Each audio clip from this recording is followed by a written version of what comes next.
everything in small business and large business is a balance of what you have available and what issues you can address. There will always be issues. I can say that on your customer facing side, you should probably be outsourcing to a third-party authentication system. You are listening to the Mindful Business Security Show, brought to you by Fosivity, where we answer your questions and simplify information security for small businesses. Get the clarity you need to focus on the things that matter.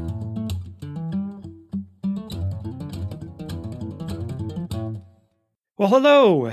Welcome back to the Mindful Business Security Show. Thank you for tuning in. It means a lot to me that you're listening. We have another great show for you today. E-commerce is everywhere these days, and it isn't just something for big businesses either. Many people prefer to shop online, and customers have come to expect it even from small businesses. Thankfully, there are platforms that make it easy for entrepreneurs and small business leaders to set up shop and conduct business on the internet, but there are still challenges and risks that they need to be aware of. Today, we're taking calls from listeners about security as it relates to e-commerce in smaller organizations. If you haven't already, please be sure to tap the subscribe button in your favorite podcast app. We put out new episodes every month, and I would hate to have you miss one. My guest host this month brings a wealth of experience to the show. His background includes everything from the U.S. Army Infantry to asset recovery, private security, and executive protection to startups and acquisitions.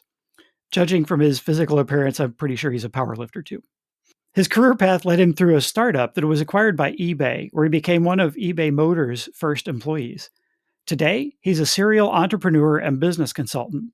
He owns multiple companies that provide services focused on building and growing small and medium-sized businesses. Most of his clients are e-commerce retailers or e-commerce adjacent, which makes him the perfect industry expert to answer questions from our callers today. I'm excited to be joined by our amazing guest host today. Welcome to the show, Mathew Dev. Hey, thanks for having me here. Yeah, this is going to be a fantastic episode. We've got some really great questions coming up too. A common theme I see in cybersecurity is the varied backgrounds that our industry professionals have. You know, like mine and many others, your path is somewhat non-traditional as well. How has that helped you in your career and made you better at what you're doing today? Yeah, it's helped me a lot. I feel my path has ended up pretty diverse from the very beginning, even when I was a child, just playing around with computers, leading me up through my career and touching so many different industries and so many different roles. I've always just had an interest in learning and doing new things and figuring out how to do something. Taking advantage of opportunities that came in front of me. And it's given me a very unique skill set that allows me to perform a variety of functions. I mean, just to even give an idea of, what's going on with my work life today, I serve a role that's highly technical, but I also cover a lot of different administrative tasks and roles. And so recently for clients, probably within the last year, instead of just working in the technology and cybersecurity side of people's businesses and the operations side, I've had to work in with legal strategy, a whole host of different administration issues for small businesses, accounting, construction, physical security, building warehouses, designing processes, anything that my clients essentially need, they reach out to me for. And if it gets to a point to where they're not sure how to do it, then it gets escalated to me. So you're the fixer at the I'm end the of the final day, it stop. sounds like. Yes. And my own company is like that too, which is a pretty bad habit. It's essentially anything that bubbles up ends up on my desk. And your transition into e-commerce specifically, it sounds like happened with that acquisition at the startup that you were with by eBay. Is that correct? It happened a little bit before there. The whole reason I ended up at that startup is while I was doing asset recovery work and remarketing, involved a lot of, automobiles and parts. One of my bosses got into a hobby of building collectible cars. essentially 50s model Chevrolets. To get parts at that time, we were in Texas. It was drive around Texas and buy all cars out of the yards. Well, then eBay came along, and these old car parts started showing up there versus the swap meets. And while when he was building cars, he was also amassing a large amount of old parts. So obtaining and selling parts became my job as well for him as part of his side business. And when I left working for that asset recovery company, I stumbled across a startup that said, hey, if you know how to use eBay, come and talk to us. Nice. So the term e-commerce a lot of times today is used to mean online shopping by most people, but it's bigger than that. Can you talk a little bit about what e-commerce is and why it's so important to small businesses today?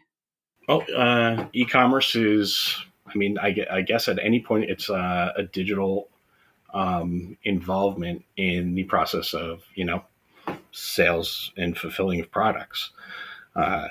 It originally started more with a basis of how business to business sales worked on the back end of wholesale with EDI systems, and eventually evolved through companies like eBay to come out to the consumer. How can we convince somebody to buy something sight unseen? That evolution worked into cybersecurity issues, newer technology, newer ways to integrate systems together. Interoperability happens to be one of my specialties because in e-commerce, it's something that always comes up. One of the biggest challenges that are out there.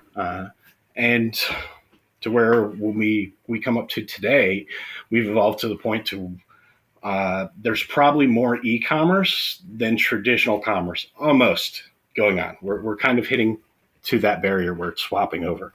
It's just the trade of goods and services back and forth. It's payments flowing back and forth. It's data flowing back and forth. It's inventory. It's supply. It's wholesale. It's retail. It's now just a little bit of everything. Excellent. Yeah, and that's exactly where I was hoping you were going to go with that answer. All the system integrations and the business to business and supply chain side of things behind that web store that we as end users and customers see, like everything behind that. Yeah, that user interface to the customer is a surprisingly small portion of what goes on. What sort of trends are you seeing in the e-commerce space, especially around small businesses that are impacting cybersecurity, maybe creating some new risks that business leaders should be aware of? So the first big trend really started to push around 2010, and obviously COVID helped it along, just because it helped kind of helped expedite a lot of things that were happening in the industry. But it's mobile use. The fact that people buy more on their phones than they do on their computers, which is very convenient for the buyer. It works out for the seller in some ways. It was a big hurdle to even convince sellers that this was coming or how to adjust to it. The entire way that people marketed and advertised products to the consumer online really changed when you had to put it into a mobile format. But as devices evolved, connection availability evolved, ease of payment evolved. This is what's grown. Of course, with this, as long as with anything, as it's growing, those threats do grow too.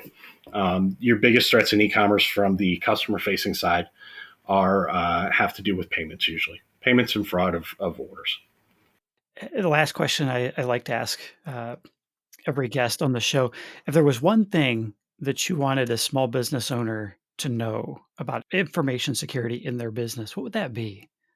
I would probably give them most of the same advice that I would give any small business. And it really comes down to trying to keep a production environment available. And in doing so, that means segmenting things that are not production and not introducing new things haphazardly into an environment. A lot of that has to do with, the users at their computers. The production floor of a fulfillment warehouse has computers much like, your front office does. And if your front office and that production are on the same network, using the same types of things, somebody in the front office opens the wrong email, that ransomware spreads through your production warehouse, it causes a huge issue. And that's some of what we see a lot of. Or somebody's installing a piece of software because they think it's making the job easier. Controlling permissions, access, trying to keep production equipment as simple and unchanged as possible, with the exception of security updates, of course. So we've got some callers lined up here. Mathew, are you ready to go to the phones? We'll grab our first caller here. Sure, we can go to the phones. We can do anything. It's your show. Excellent. Perfect. We're ready to go. So let's go to the phones. Do the cybersecurity risks to your business have you confused? Visit Focivity.com/podcast. That's FOCIVITY.com/podcast and sign up to be a caller on a future episode.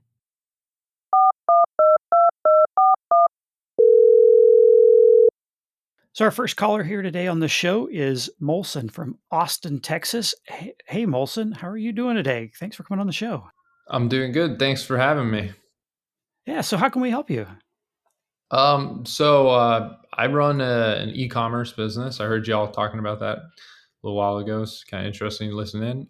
It's called Via Heart, and we sell educational toys. Brain Flakes is our best seller. It's a billing toy.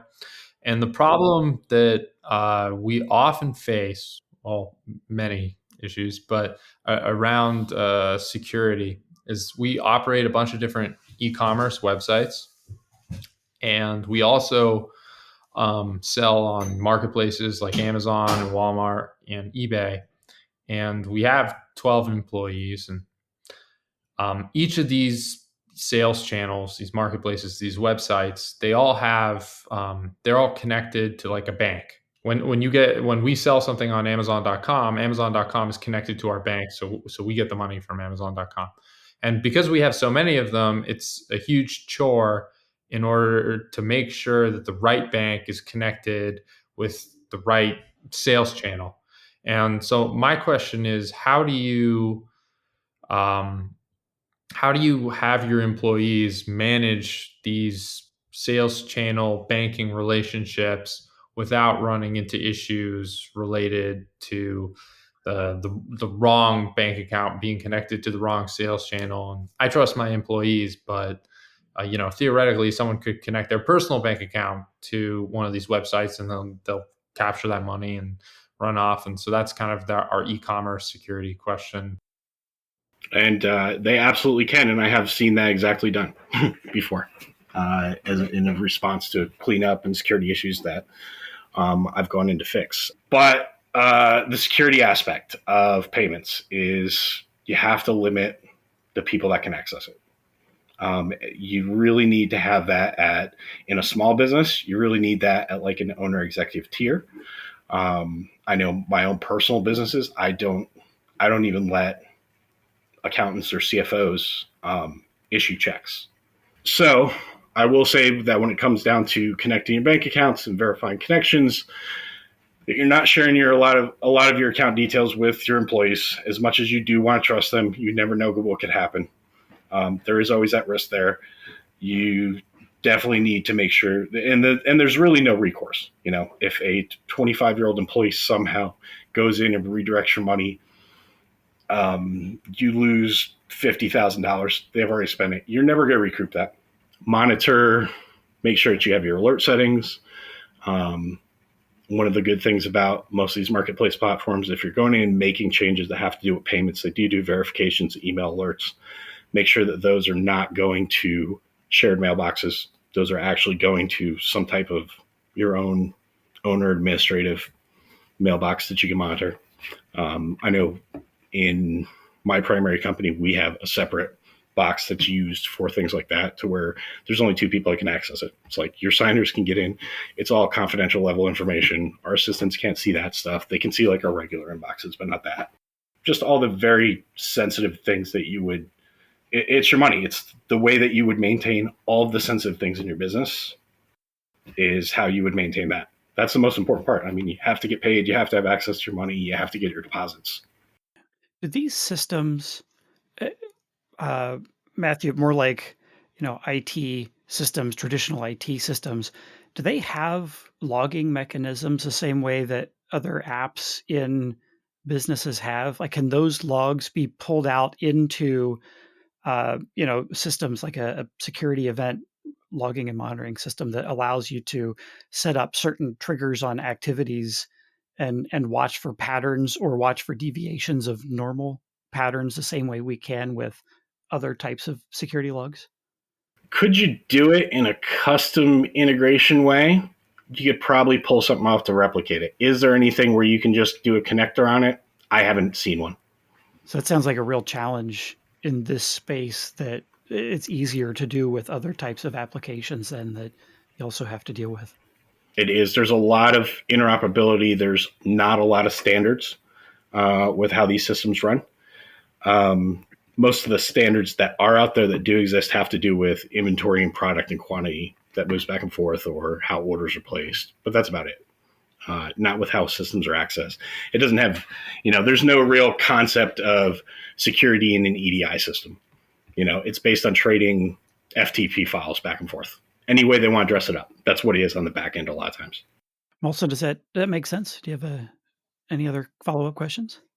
It absolutely makes sense. And with every sentence, I felt like a dropping sensation in my stomach. So I wrote some of that down. And the only thing I have to add is that some of these marketplaces, like some marketplaces where we're doing like one comes to mind where we did something like $400,000 worth of sales.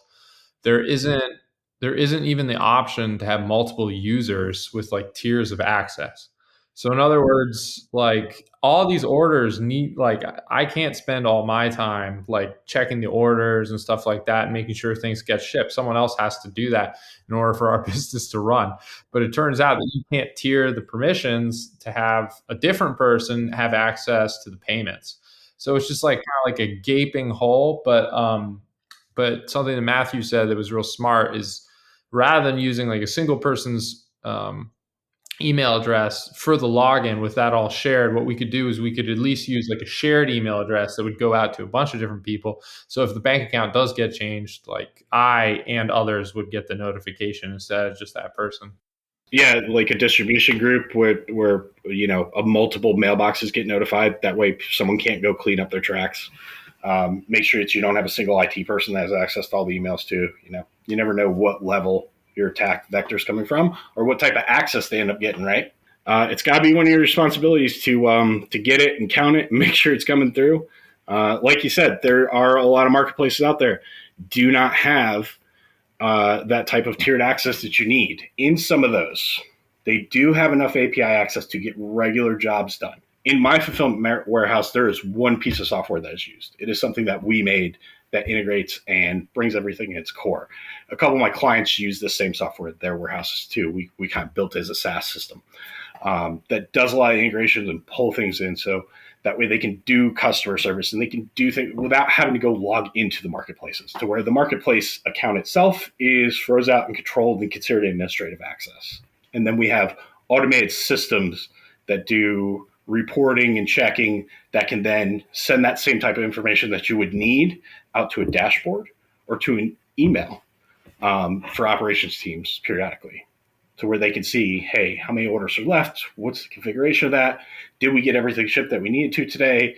What's the emergency stuff that needs to be addressed? There's an hour left in our shipping day, to where we can time it and customize it. But it does take a lot of interoperability and customization for each individual client on that. And that's usually based on their actual warehouse physical operations and the times that things happen.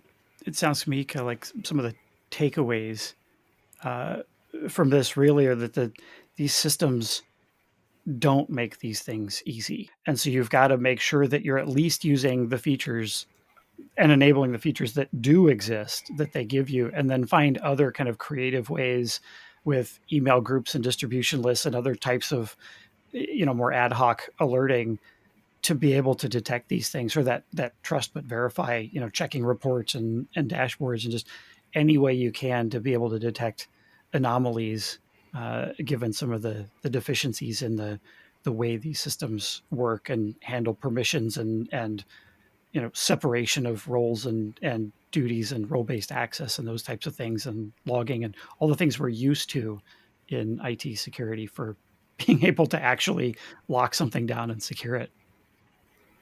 So, Molson, I appreciate you coming on the show and joining us here. It's been a great discussion and good questions. I'm learning a lot just by listening to Mathew throwing down the knowledge here.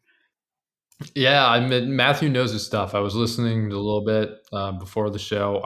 We also have our own fulfillment warehouse, and as he said, there's so much more to e-commerce than just like kind of like what you see on the website. There's a whole physical world behind it that goes on that's super difficult.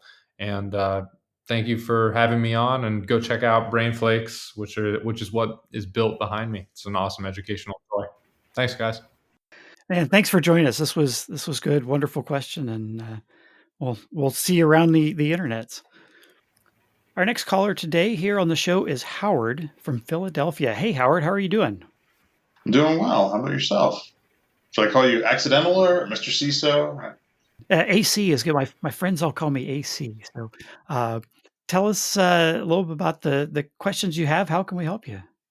So I'm actually an attorney, a cybersecurity attorney for a very large national property and casualty insurance company. But I've worked in my career for a number of different financials and retailers. And one of the issues that's come up over and over again in different ways to me, come up to me professionally as an attorney and also just having just a general interest in cybersecurity has been customer identity and access management. So not how do you manage access for your employees and your contractors, but how do you manage your customers? And so my first question really is about I think when everybody thinks about customer identity and access management, the first thing they think about is multi-factor authentication, right? Sending out a text message for your when someone logs in. Which is, folks generally know how to use it. But, my question is really, for a retailer, and they come in all different sizes, and I know this is a small business focused show, how do you really balance that, the ease of use of, getting people in and getting people to buy stuff versus, the security and anti-fraud, efforts of multi-factor? So this is, you touched on some really good points in this, and kind of have some answers to your question too. A lot of this is that you even mentioned is it has to do with scale. It has to do with scale. It has to do with dollars, size. Like if you are and your resources. Everything in small business and large business is a balance of what you have available and what issues you can address. There will always be issues. I can say that on your customer-facing side, you should probably be outsourcing to a third-party authentication system. I like to use Microsoft in a lot of my applications for it. But you can support, like the Gmail and other things. When you say single sign-on, what kind of single sign-on are you talking about? Like where are they coming from that you're accepting that authentication? So at this point, I'm saying we're going to use their Microsoft, their Gmail, their Facebook. We're going to use those providers to actually handle the authentication piece, to authenticate into our systems. And we're just going to match them up in our system with essentially a customer ID and profile. That's not going to have any kind of direct login tied to it. When you're using those, the single sign-on, you're kind of getting their whole anti-fraud engine, their whole risk engine that they're running when they want to hit MFA, when they don't, when they want to make you re-log in. So I get that makes sense. Yeah, which is sometimes good, but is also inherent with some flaws too. But I always suggest finding something that's out there, that's hard and it's true and convenient. And what you come down to is that ease of use piece too. Of you need your customers to buy something, right? If you make it too challenging, they go away. So over the years, things like checkout has evolved. And one of the things we came down to probably around the 2007 era was single page checkout. because as much information as you want and need or want to collect or that's important or choices to put somebody through during a checkout process, if you don't get them through it quickly, your abandon rate, like every couple seconds, is escalating. If it's hard to buy something, people will stop buying it. Obviously, a lot of effort goes into usability from a purchasing standpoint of, and a lot of effort goes into getting people to buy. But to the side of account takeovers, fraud, from more the security side of things, there are uh, user experience experts and consultants that specialize in application security, and it might be worth small businesses bringing in maybe on a consulting basis, fractional basis, because it's probably not somebody you need full time, but somebody to help with that side of it, because they're going to be looking at it a little bit differently than the folks who are really focused on streamlining the sales process experience. But having somebody look at the UX specifically around sort of other pieces of how the app functions and how your account management stuff is, and profile management stuff and security stuff is all there. So that might be another piece that small businesses look at outsourcing there to a UX expert to help with just those specific items as well. And a lot of it really factors into who your customer is too. Like, is your customer a retail buyer? Is your customer a long-time buyer? Is your customer a frequent buyer? Like, does your customer come every week and use it like they're buying groceries? Is your customer a business that comes and spends, $200,000 a month or more with you? That dollar value has a lot to do with it too. You can require more things because there's more risk when the dollars get bigger. If you're one-off selling $10 to $100 items to a mobile customer and they may never come back, or maybe even they do come back, you need to make it easy. Get them in, get them out, get them bought. It's like guest checkout's the best way then. Like, they don't even need to register. It's interesting because I've seen it. I've worked for some of the financials I've worked for have that sort of quality of, like, you don't log into them that often. They're not banks. You're not checking it that often. It's, set it and forget it. And that can be a challenge. People forget their password. People don't remember which phone number they put in or whatever. So my second question is sort of the other side of the authentication coin, customer authentication coin, which is fraud. When, as a small business, a retailer, like, when do you start to think about that? When do you, because it just like, I think I listened to the earlier, part of the earlier discussion, around, one of the things you think about is outsourcing your SOC. Well, if you're not going to have a SOC, if you're not big enough to like support a SOC, you're probably not going to be big enough to be supporting a team of fraud investigators either. So, what are your thoughts? What's your thoughts on fraud and how you manage that? So, yeah. And it comes down to, again, dollars and who your customer is, right? So if you're dealing with the regular consumer customer, you're taking payments. I always push people to say, use PayPal for your payments only on your own website. Like, that's it. They do, 'cause PayPal does have, through their flow, has the option for the customer at that point to choose to just go ahead and use a credit card as a guest account. Okay, so they can put in and handle that. This simplifies a lot of things. Not only it reduces your exposure, it reduces some of your needs, which I think we talk about that a little bit later. But so it's going to reduce some of your liabilities and some things that you need to get involved with that come with collecting payments, right?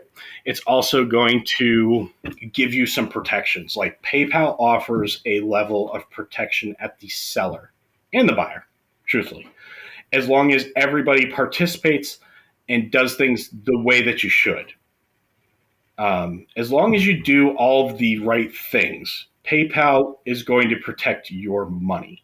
If you process credit cards through your own, and let's say you just go get a regular payment gateway, or you do something with your bank to where you're taking in the credit cards and then it's running through something like Authorize.net or whatever gateway that you want to use that's out there, or your bank has their own gateway and it dumps into your bank account, you're now, even though you use the gateway and some people in the middle, you're essentially the payment processor. You have new liabilities, you have the payment data, you have things that you may have collected that you shouldn't have, that you saved, even though you're not supposed to.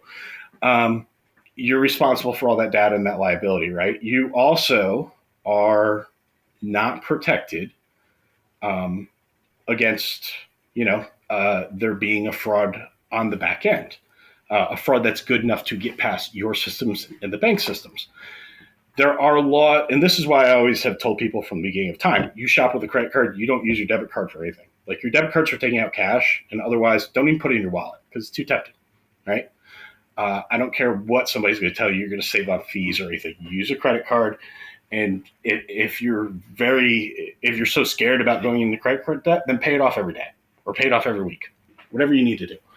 A credit card has federal laws that say that if you are a credit card holder and you see something on your credit card bill that you did not purchase or that you did not receive, you can notify the credit card company and they must give you your money back. That is a legal obligation.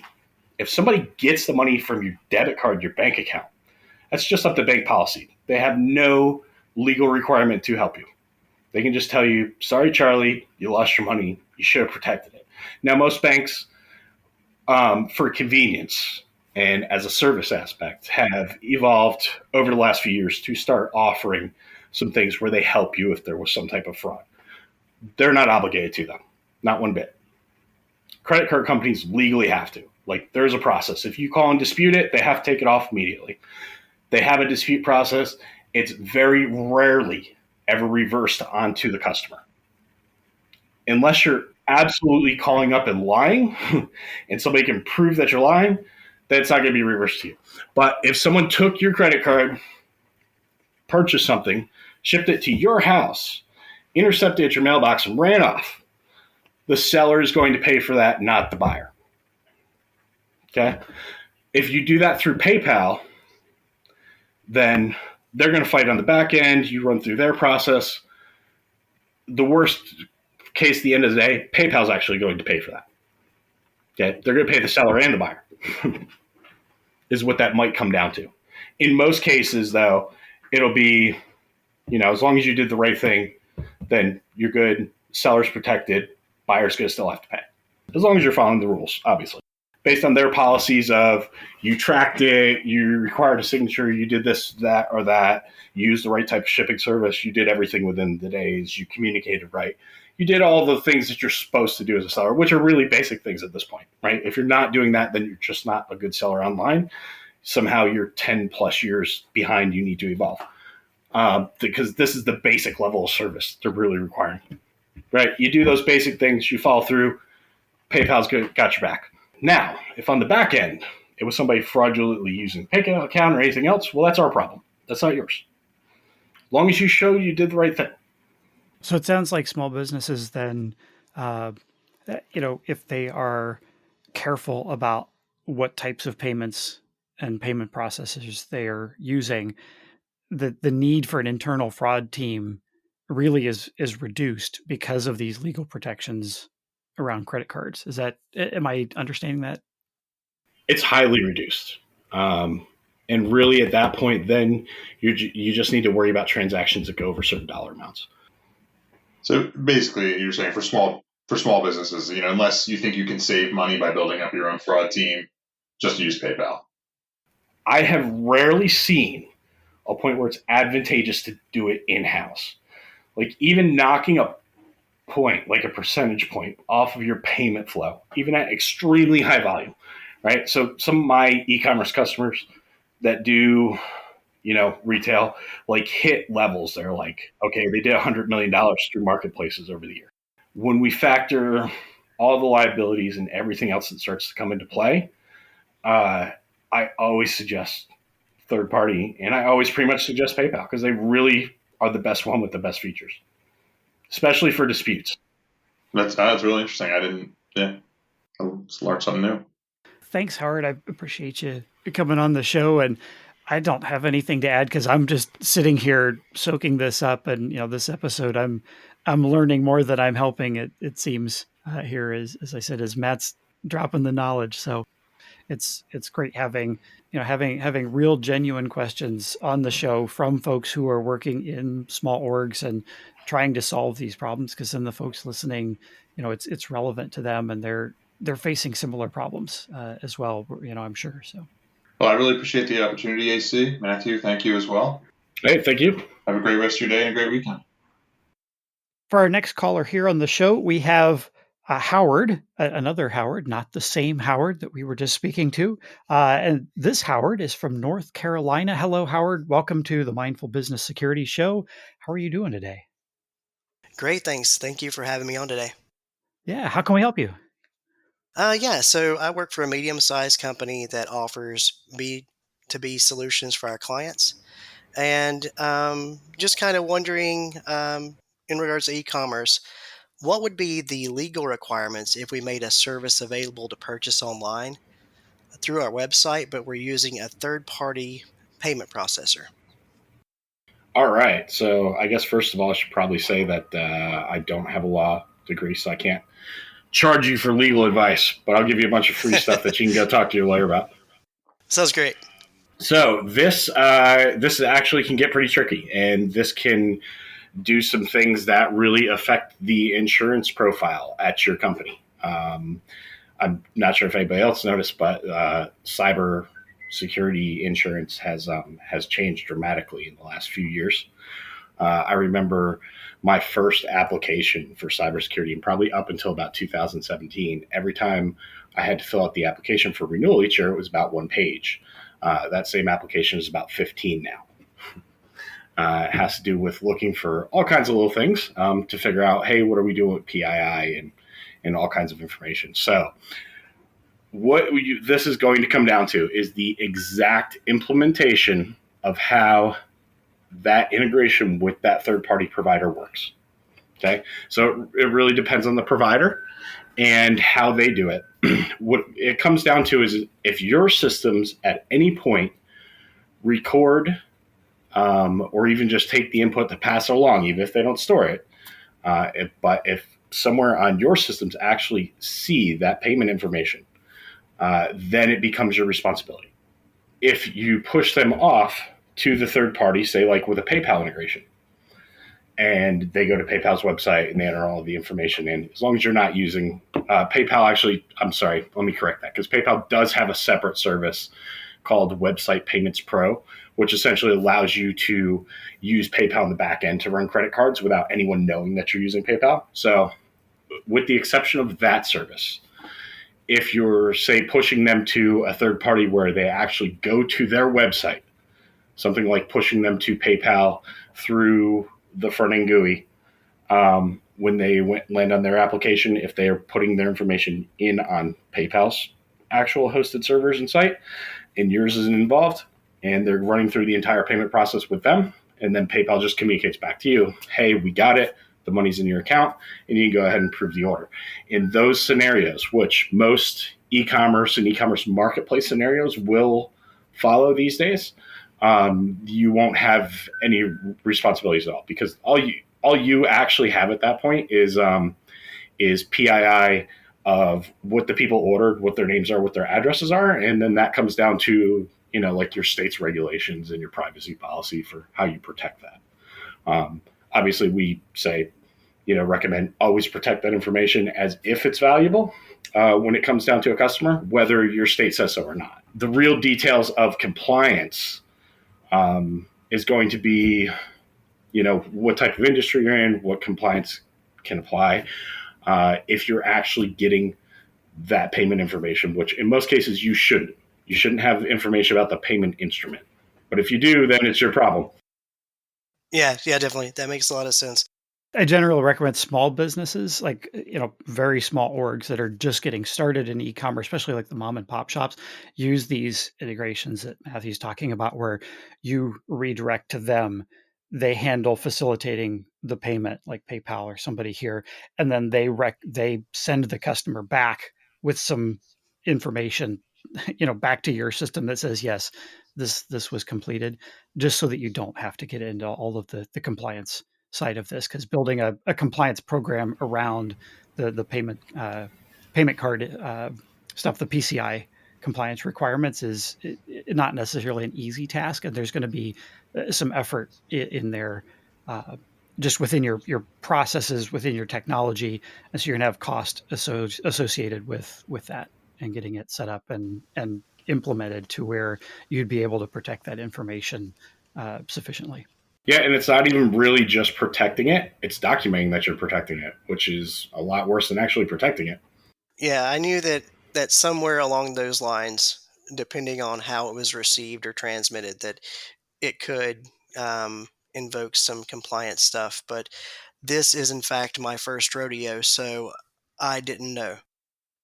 Hopefully that's helpful. Did you have any follow-up questions? Did that spark anything else for you? I think the follow up question that I had was if we were to go into something like an Azure marketplace, that would probably completely absolve us of any PCI risk. So I have not had experience with Azure Marketplace yet, but I understand what you're talking about, and I believe their billing would run through Microsoft systems, wouldn't it? I would think so. It has to. Well, here's one of the key words: marketplace. That means there's a venue in the middle that wants to collect a piece of payment, so they really want to touch the payments. They don't want you paying them on the back end. So, like, if you're dealing with eBay and the iOS store and Google Play or Amazon or Walmart, you'll notice that they get paid first. Yeah. Yeah, I think that would be another scenario that we're considering. So it's good to know that we would stay away from PCI, especially in one of those scenarios. Yeah, so most marketplaces used to allow you to kind of bypass them for payments, but they've really gotten away from that. They want to keep the checkout. They want to be responsible too. They don't want you collecting their customers' payment information and then having something happen because that reflects on you. And even just being a developer with eBay and Amazon, like I have to go through the steps for a lot of those compliance things, even though I never see their payments. And I think one of the benefits too, the marketplace, aside from the payment stuff, even though they take a cut of this, is discoverability. They're going to be driving traffic to their marketplace from an advertising standpoint and getting eyeballs and making this available to folks.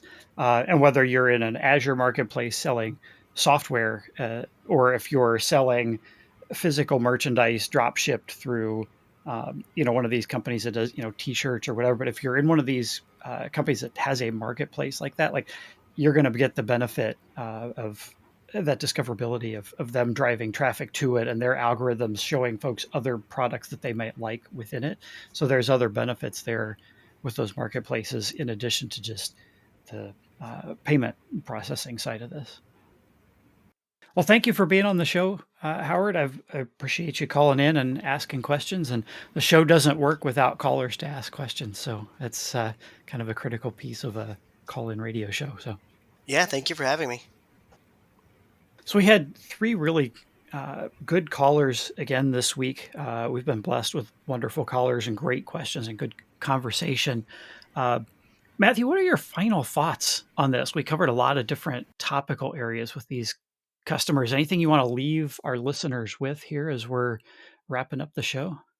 Well, I mean, this is a security focused show, right? So we should probably point out like what are these best practices out there if you're in e-commerce. As you can see, the questions that the call-ins, they were all related to payments. That's your biggest security spot, right? You have to understand the payment ecosystem, how customers are able to take advantage of it in some ways to protect yourself, and know that there are some losses, some acceptable, some unacceptable in that process. But understanding the protection methods that are available for you from wherever you are processing your payments is one of the keys, and what the marketplaces that you're using. They want you to be safe when you sell too. Obviously, they're going to be lean towards the side of the buyer a little bit more than the seller in most cases, but they do still have protections for the sellers. You just have to learn, what's their guidance on that. When we get past that, what are we talking about? We're talking about authentication, right? You don't want to get your passwords gamed. Try to work with each marketplace to figure out what factors of authentication they support and implement as many as possible. I know one of the biggest challenges with these marketplaces is that they don't support multi-user login very well. They don't support a lot of enhanced features to be able to control and monitor logins. There are some workarounds for that.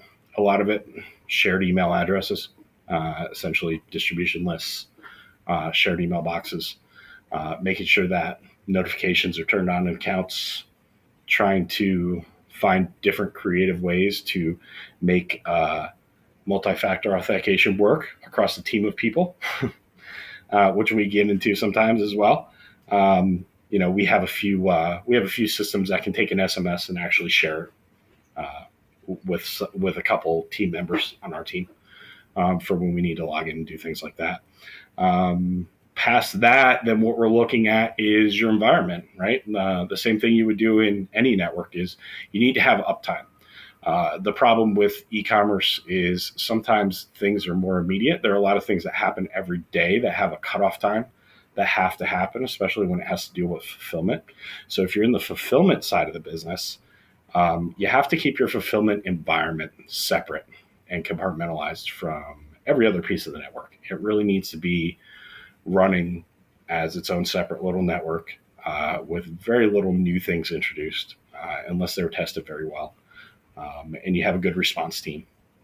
But you definitely don't want to, that's not the place where you should have somebody that's like, I don't know, downloading a program to help rename JPEG files because it's going to be easier, and then find out that this particular free software program, like every free software, has something hidden in it that's going to take advantage of your network.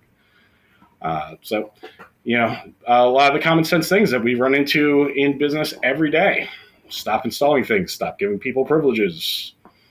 We want to make sure that the users can work and work efficiently, but we also need to keep a certain amount of critical uptime when it comes to e-commerce fulfillment, especially. And then just, keep your front office, back office, whatever else you have separate from production warehouses. That way, if they bust up the network a little bit, you can kind of keep it. Really great points. I mean, my kind of takeaway from all of this is security gets seen a lot as a technical problem, but so much of what we discussed are more on business decisions, who you're going to partner with, what things you're going to outsource to what versus what things you can and should be doing internally. And they're not necessarily, all technical things. Most of, what we talked about on the show just was, at that business decision level and strategy level. And I think that's just one of the things that, I'd want small businesses folks to be is mindful about making decisions that help so you don't even have to get into the technical side of a lot of the security, just because you've made good decisions about partnering and outsourcing and things at the business level. Yeah, good policies and procedures, working with people that you can trust, making sure that you're not just offloading. I mean, one of the things about being a business owner is you don't want to waste your time on a lot of tedious tasks. So you try to offload and delegate as much as you can. There are certain things where you got to be careful not to over delegate. And a lot of those fall into things like security and things like your money. Those are some of the biggest issues I've seen on my own, helping small businesses and recovering small businesses that have had a crisis or some type of disaster that need to be fixed. Man, this has been really great. Where can folks find you online, Mathew, if they're looking for more information to catch up with you? So like when people want to work with me or have questions, I usually actually tell them just contact me through Twitter. So that way, after the initial conversation, I can figure out kind of where I need to direct you as far as my compartmentalization of life, because I have to keep certain entity things I do separate as well. So on Twitter, it's Mathew with one T, because the second T is just inefficient and a waste of resources. So it's Mathew and then _DEV as in David Edward Victor, Mathew _Dev. Thank you, Mathew. I really appreciate you joining me on this episode of the Mindful Business Security Show. I appreciate your willingness to share all of your vast expertise with our callers today. And as always, I want to extend a huge thank you to our listeners. You taking the time to listen to this show every month means a lot to me. So I hope that you have found it to be very valuable for you. As always, I am Accidental CISO, and until next time, stay mindful.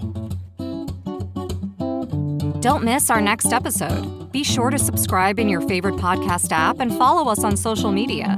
Visit Focivity.com/podcast. That's FOCIVITY.com/podcast for show information and links to our social media pages. This has been the Mindful Business Security Show, brought to you by Focivity. Tune in next time when we'll hear Accidental CISO say, Is an image of somebody, I imagine, and here I'm asking questions now, is an image of a person like this still considered, personally identifiable information at that point? I imagine it would be.